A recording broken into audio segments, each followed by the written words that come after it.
We're recording. Hey. Welcome to the Alpha's Den.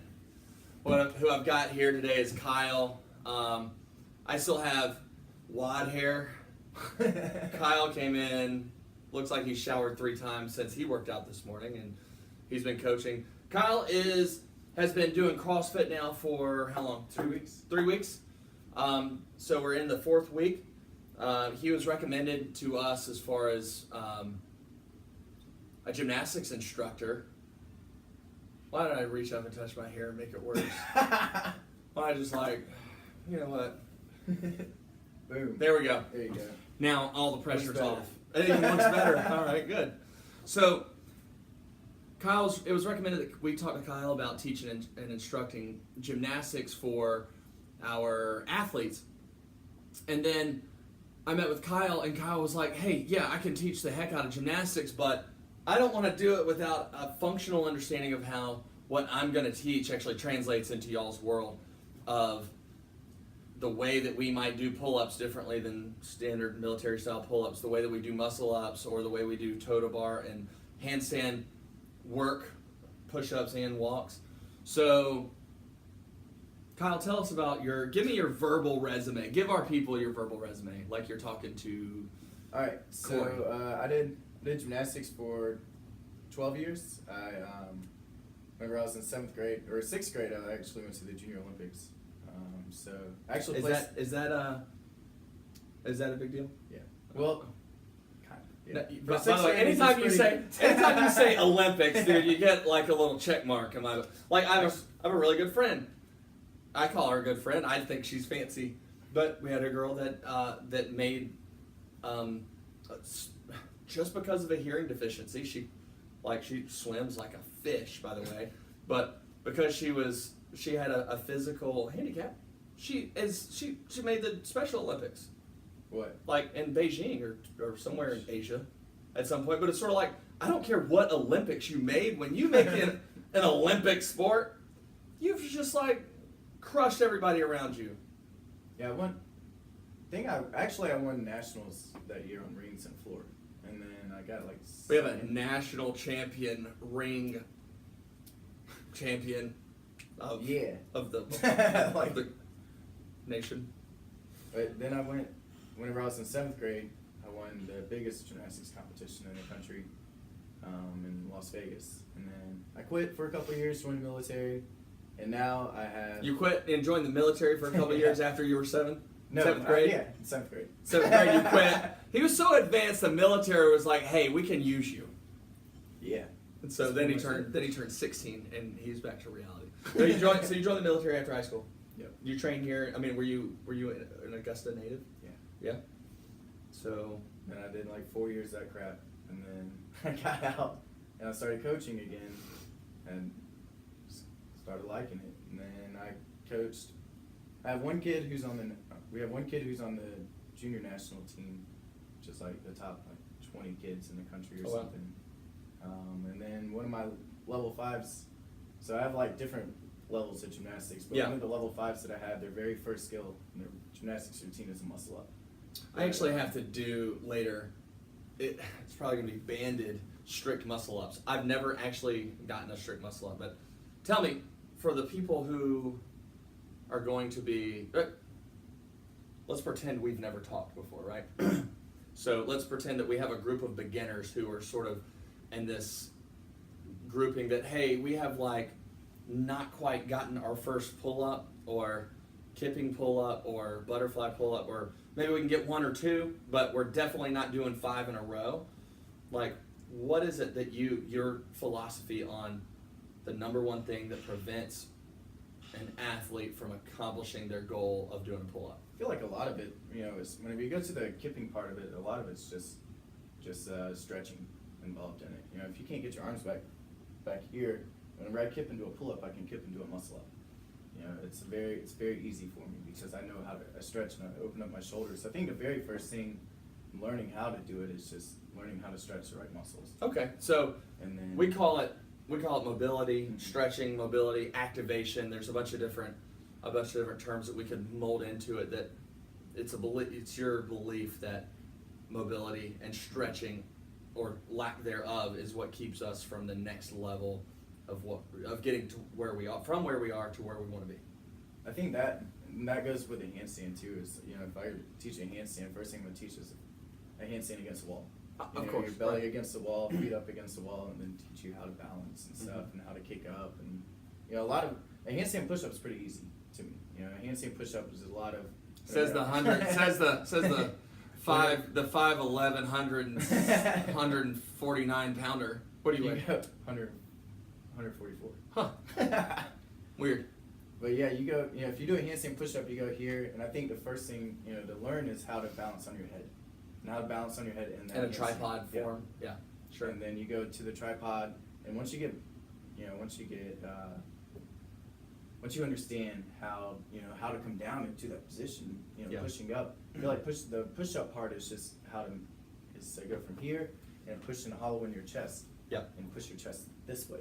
How to use your bigger muscle groups as opposed to this really like when we put our hands, you can't really see, but in a handstand push-up, at least my experience tells me that the closer my hands are to my head and the more in line with my head that they are, the more I'm using tiny shoulder muscles and back muscles to press myself up. Whereas if I put myself in a really good position here, I'm actually able to use chest, lats, shoulders, and a lot more muscle groups, which makes it, like a girl told me this morning while I was coaching her on the basics of the handstand push-up. She goes, "You made it look so easy. By the way, I'm 230 pounds. Handstand push-ups are not really my thing. Like gymnastics in general, I have to do it really, really well to be even close to competitive against my bracket, or my division, because I'm twice their size. It's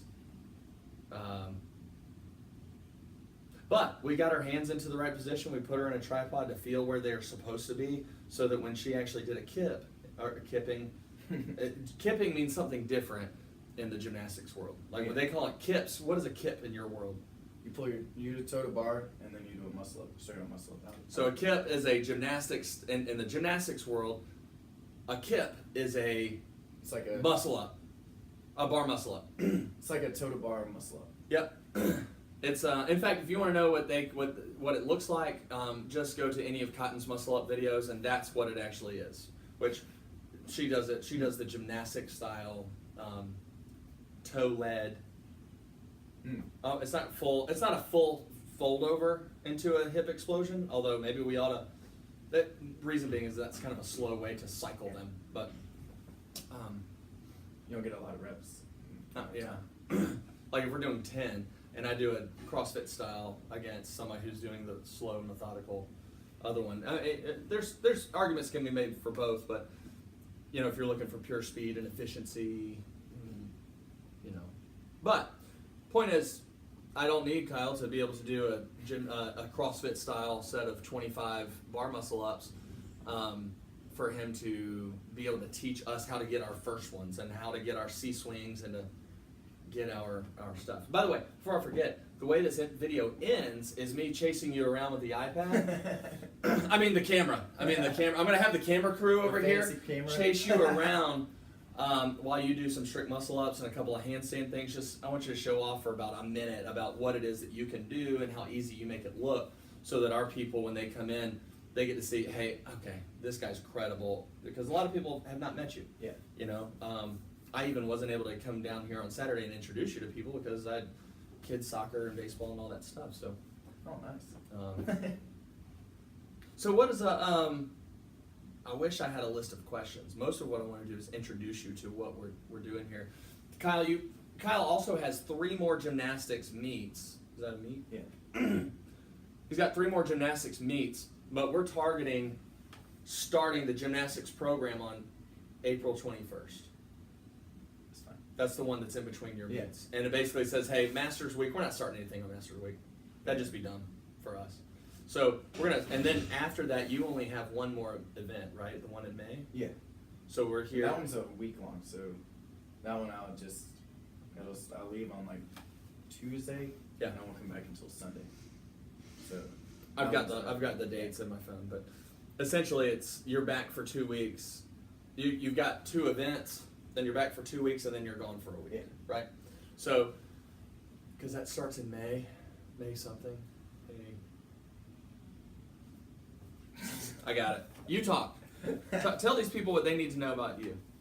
Oh gosh. Trying to think what else. Beginners. Let's talk to our so beginners level, so to speak, is what I categorize. If you're at 0 to 5 pull-ups or 0 to 5 toe to bar, like we're still getting into that zone of we're trying to get those things to where those are the basics. Now, along the way, we can teach, look back up. 0 to 5 pull-ups and toe to bar is kind of my threshold. I might have kicked up into a handstand of some variety, but I'm not particular. It's not like I'm not going to do it in a workout. Yeah. Then we have an intermediate group. Well, let me back up. Then we have what I consider to be maybe an advanced group, which is these are the people that already have the muscle ups and the handstand walks and the handstand push-ups, and what we need to do is tweak and refine some of those things. So you have the beginner group, 0 to 5 of the different things. We do 5 as a warm-up. Yeah. That's just because we've been doing it longer. That's not a dig on the beginners. But then you have the intermediate, which is everybody else. Like, you haven't met my wife, but Elise she does like 8 feet of handstand walks is sort of a max for her. Handstand push-ups she can do, and she has the right movement, but needs improvement. She butterflies 5 pull-ups at a time. So what are we going to look for in developing the intermediate group, the Elises? I'm not even going to say anybody. I'm not even trying to categorize anybody else. I'm not going by names because people get offended. But where are we going to go with these people that have some of the right skills and some of the right techniques, but they're not proficient yet? How do we get them there? And you talk to them while I pull up the dates.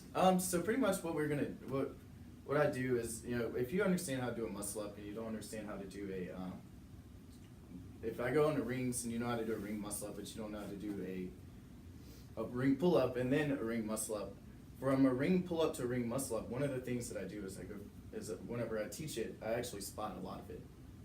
And I know a couple of spotting techniques that'll help you understand the movement. Because a lot of the times what happens is we get to a point where we're like, okay, I get here, and I see it all the time with my kids.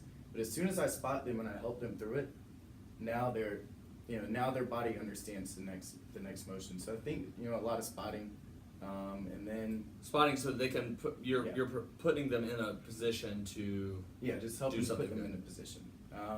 And then with like handstands, handstands is just understanding the techniques of how to balance. If you want to do a handstand walk, moving from just a handstand to a handstand walk is all about the balance and how to balance with using your fingertips or the palms of your hands, and how to it goes back to the stretching and mobility thing, is how to open up my shoulders enough so that my body's straight up and down. So I feel like the handstand would be a lot more mobility, but and learning how to balance using your fingertips and using your You showed me something that was worth, and I'm gonna hopefully get you to do it again in here in just a moment.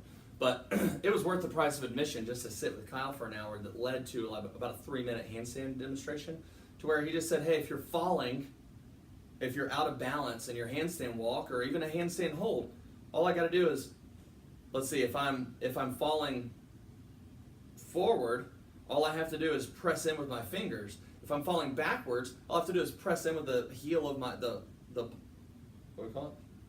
The heel of your hand, this part. But you're either gonna put your tension here, like I'm pressing into the floor with my fingers. And what's gonna happen is it's gonna straighten me up.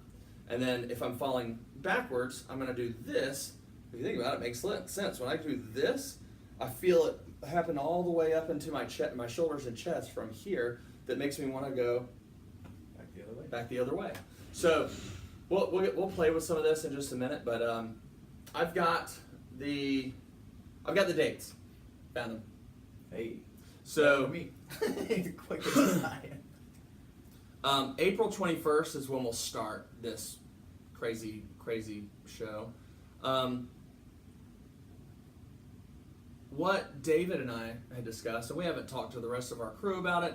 It's going to be hard, but the coaches and the elite group, like we almost all of us have like family related stuff, and not to say that everybody else doesn't, but also on Saturdays, like we're not going to get a whole lot of people here at 8:30. So David was like, let's just us come at 8:30, and that'll be the 8:30 group will be the advanced group to start with on Saturdays. So I'm going to write this down because I wrote it down somewhere else, but I can't have this written down enough. 8:30 will be advanced. So this is, again, this is kind of one of those that I'll let you know who you are that need to come to this. Because it may be that you've got a skill set that says, hey, I can do this, so that on this weekend when we're working on handstand walks, you know whether you need to be in the advanced group or the intermediate group. At 9:30, we'll have intermediate. So it's kind of like if you are at the elite level of you can do 5 or more pull-ups or total bar, or you can do, you're already working on handstand push-ups and already doing some handstand walking, this is your group, intermediate group. And then at 10:30, we'll have beginners gymnastics for CrossFit. Again, that means, hey, beginners, you can come do your workout at 9:30 with the big class. And then after that, stick around, and that they should be warmed up by the time they get to you. So you can go over the stretching routines that you would like them to be working on and practicing throughout the week. Because my guess is it's not just the thing that you need to do right before gymnastics class. It's probably the thing you need to do before you do like shower in the morning or at night. Like, as far as I can tell, there's not enough stretching and mobility work that a human being can do if they're pursuing fitness and athletics of any sort. And it's the thing that if I look at myself and my friends, that we do the least. So again, on Saturday, the 21st, and then again on May 5th, April 21st, May 5th, and on May 19th, that will start the weekly progressions that we've got.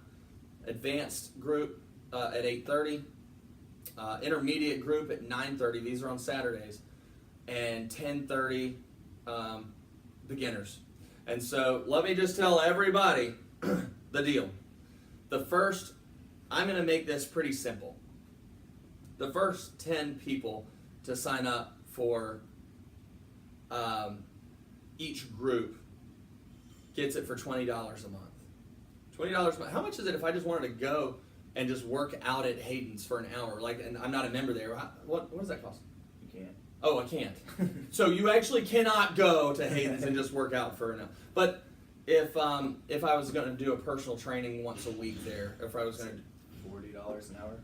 $40 an hour, if I was going to go over there and do that. So what I'm suggesting is that's if you did that once a month or once a week, that's $160, and what we're getting is Kyle's attention here on us for $20 a month. Now that's only the first 10 people in each group.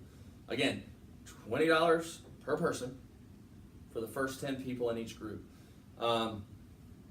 So I've got a few of you down who knew that this was coming, so they are kind of grandfathered into that price. But and then if we fill up and we get to where we've got more than 10 people in each group, Kyle has a backup plan, which is to bring in one of your assistants, one of the kids that you coach, to help facilitate classes. It's also likely that you'll have coaches inside the class that can help drill as well as getting their own work in. I don't like to rely on that because coaches are we are the least focused on, like, coaches don't get coached very often. And so I think this is a valuable opportunity for them to get coaching that they can turn around and utilize for their athletes later.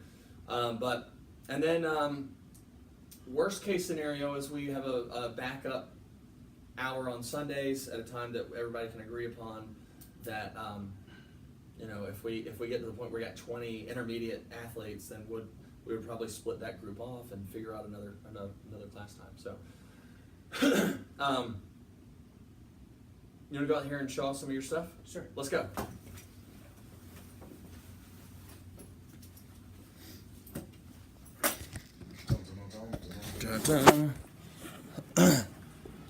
Whatever you do, Kyle, don't just kick up into a handstand, walk, or hold.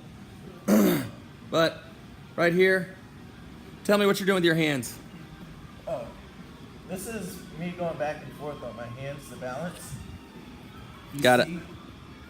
Oh, there it is. There it is. So you see the tension moving between the palm and the fingers. Oh yeah, let me get your feet too. I like to say this is what I do versus what other people do. The feet, you can come down, Kyle. So Kyle's feet were were pointed at the ceiling. What's the purpose of that? Just keep your body completely straight and tense up all those muscles. So And because in gymnastics, that's kind of what we do. right, sure. Okay. Yep. I like it. We need some rings, man. We got no rings? I mean, we got rings, but we need to pull them up. Significantly raised. Just for scaling purposes, what you'll see here is that's Brandon Toma back here, like jumping out of his workout to help Kyle and I out here. But Brandon was like, "Oh, hey, there's somebody I can outlift." Don't let Brandon fool you either. He's got a big deadlift. Small man, big deadlift. See that? That's functional fitness right there. So what we're about to see is just how easy it is supposed to look to do a strict ring muscle up. Since at the level 1 seminar now, that is what is in the training.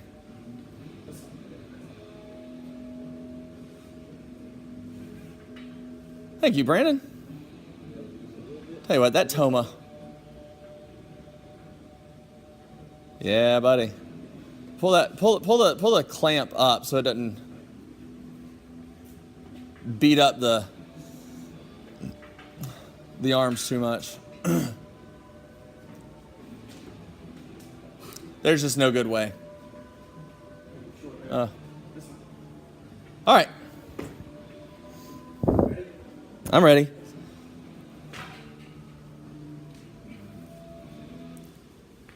So that's easy.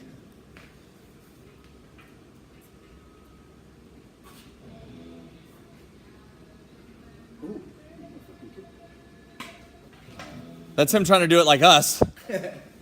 Looked awfully good, I'm not gonna lie. All right. So, boom. It's just that easy, and he's going to teach you how to do that too. Oh, he's going for the bar. He said he is. He said, "Are you not entertained?" I'll do the bar.